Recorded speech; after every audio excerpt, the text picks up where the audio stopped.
Saya menyampaikan satu tema.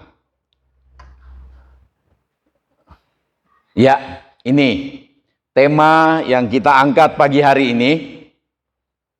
Dosa mengerikan yang sering dianggap tidak apa-apa. Kalau secara umum, orang umumnya memang sungguh-sungguh mereka anggap itu tidak apa-apa. Tetapi yang disayangkan, dosa ini juga dianggap tidak apa-apa di dalam gereja, di kalangan hidup orang percaya, orang gereja, orang Kristen. Nah, dosa mengerikan yang sering dianggap tidak apa-apa. Saya bikin catatan begini, seharusnya semua dosa tidak ada yang tidak apa-apa. Seharusnya. Tapi kita lihat tema ini, orang anggap tidak apa-apa. Seharusnya tidak ada yang tidak apa-apa. Kemudian, tapi dalam kenyataannya, ada dosa yang sering orang anggap biasa atau tidak apa-apa. Contohnya, berdusta, memaki, memfitnah, sembarang bicara, sembarang berpendapat, kemudian menyampaikannya melalui perkataan atau melalui media sosial seenaknya. Jadi kita lihat banyak kali terjadi persoalan, orang cepat sekali menyampaikan, meneruskan, share, forward satu berita yang tidak jelas. Kita sendiri tidak tahu kepastiannya. Kita cepat sampaikan, kita dapat terkena dengan keadaan ini. Jadi orang anggap biasa saja itu. Jadi menganggap dosa ini dianggap tidak apa-apa.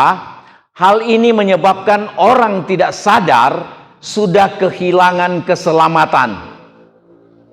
Maka genaplah yang Tuhan Yesus katakan, pada hari-hari terakhir orang akan berseru kepadaku, Tuhan, Tuhan, bukankah dengan namamu kami mengajar, kami apalagi yang disebut mengusir setan demi namamu. Tapi Tuhan katakan, aku tidak mengenal kamu. Jadi sudah kehilangan keselamatan, tapi dia tidak sadar. Ketika seseorang meninggal, dia menganggap dosa-dosa ini tidak apa-apa. Ketika dia menghadap Tuhan, dia kaget, dia ditolak. Dan dia dilemparkan ke tempat yang dia tidak sangka. Yang kita kenal sebagai tempat penghukuman yang kekal. Ini yang mengerikan. Jadi dosa mengerikan yang seringkali dianggap tidak apa-apa. Mengerikan karena akibatnya kita masuk dalam kebinasaan selama-lamanya.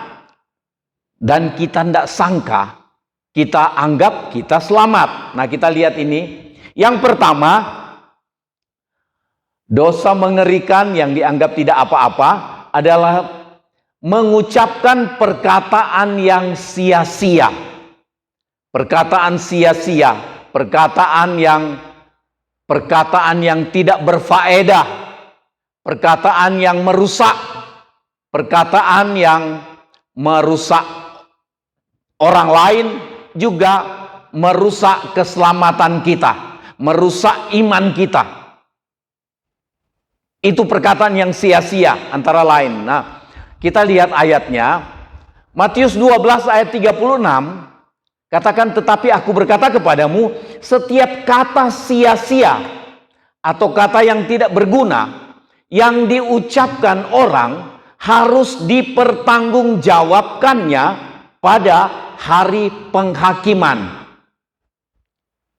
Saya kalau melihat kenyataan, banyak orang gereja yang menganggap itu perkataan sia-sia, asal ngomong, memaki itu biasa. Tadi pagi saya katakan, ada orang yang selalu menganggap, dia bilang, keluargaku anggap itu biasa.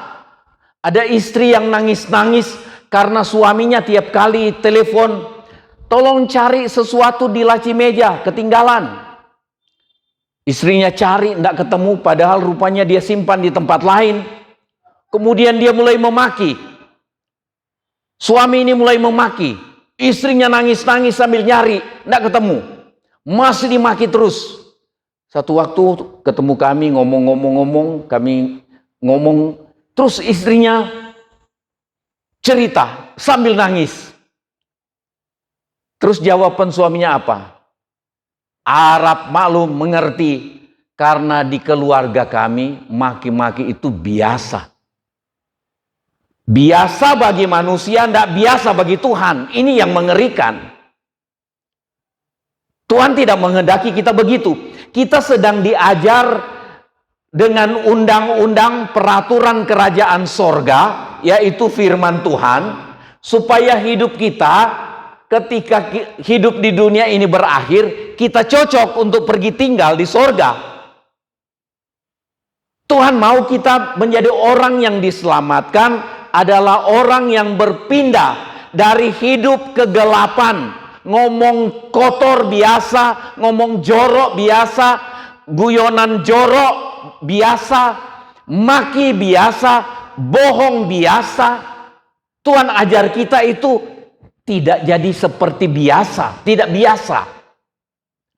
Tuhan ingin kita keluar dari kegelapan. Nah, itu maksudnya. Jadi kita sedang dilatih untuk hidup cocok dengan kerajaan sorga.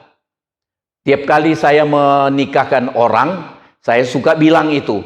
Pesan saya, atau saya doa di pesta pernikahan, saya ambil kesempatan kasih selamat ke pengantin, kemudian saya suka pesan begini. Saya titip pesan supaya hidup pernikahan ini berbahagia, bukan berbahaya. Yang pertama, jangan pernah ucapkan nyesal menikah dengan kamu. Yang kedua, jangan pernah ucapkan cerai saja. Yang ketiga, jangan pernah memaki. Waktu kita maki pasangan kita, kita sedang menghina Tuhan yang menaruh pasangan itu ada di sisi kita. Terus saya lihat semua yang hadir saling berbisik, istri colek suami, suami colek istri. Rupanya ada istri yang suka memaki, ada suami yang suka memaki. Tapi Tuhan ajar kita untuk tidak seperti itu. Nah, setiap kata sia-sia yang diucapkan orang akan dipertanggungjawabkan pada hari penghakiman.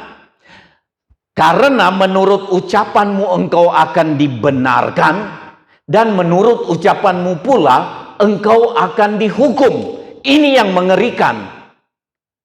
Ini yang Tuhan Yesus sampaikan. Tujuannya apa?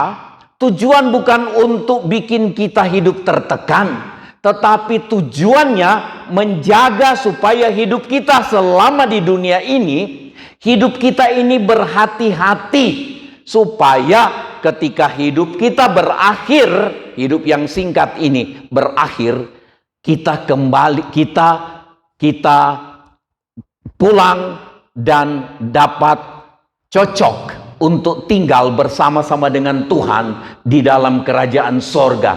Saudara yang dikasihi Tuhan, tujuan kita hidup ini itu berjuang untuk keselamatan, bukan berjuang untuk kaya. Jadi kaya, berjuang untuk kaya itu benar, tidak ada salahnya, tidak ada salahnya. Tetapi kalau cuma berjuang untuk kaya, berjuang untuk hidup berhasil di dunia ini, tetapi mengabaikan keselamatan, maka firman Tuhan katakan, kita adalah orang yang paling malang, paling sial di dunia ini. Karena hidup kita di dunia ini berakhir dan dapat berakhir tiba-tiba.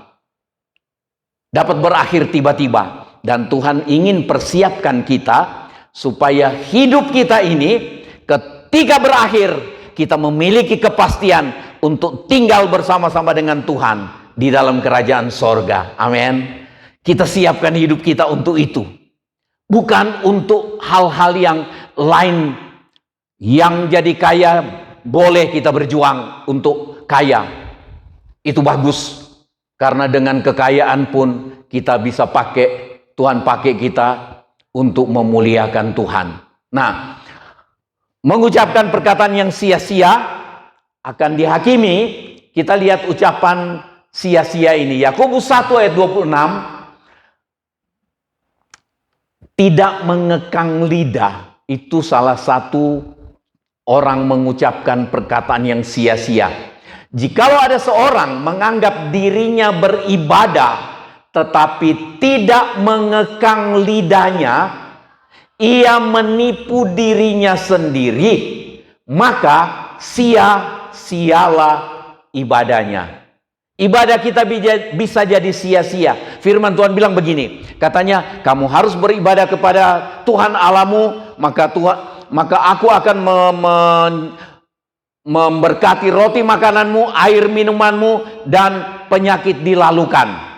Dalam kitab suratan Timotius dikatakan ibadah itu berguna untuk hidup sekarang dan untuk hidup yang akan datang, untuk hidup yang kekal.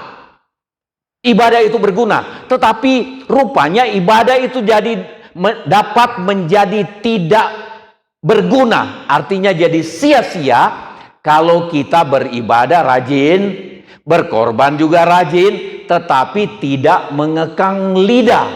Asal bicara, fitnah jalan terus, maki jalan terus, ngomong jorok jalan terus, humor jorok jalan terus, dengar cerita orang tidak tahu betul atau salah kita sebarkan. Itu sama dengan tidak mengekang lidah.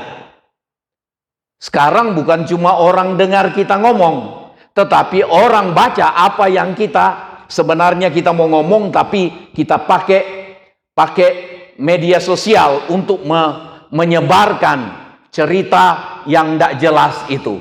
Nah, tidak mengekang lidah, ibadah menjadi sia-sia katanya. Menyangka diri beribadah. Bahaya ini. Banyak orang gereja, orang Kristen terjebak di hal ini. Menyangka diri beribadah tetapi tidak mengekang lidah. Kita sangka kita selamat. Padahal firman Tuhan bilang dia tipu dirinya sendiri. Kita ingin terhindar dari keadaan ini. Nah, lidah pun adalah api.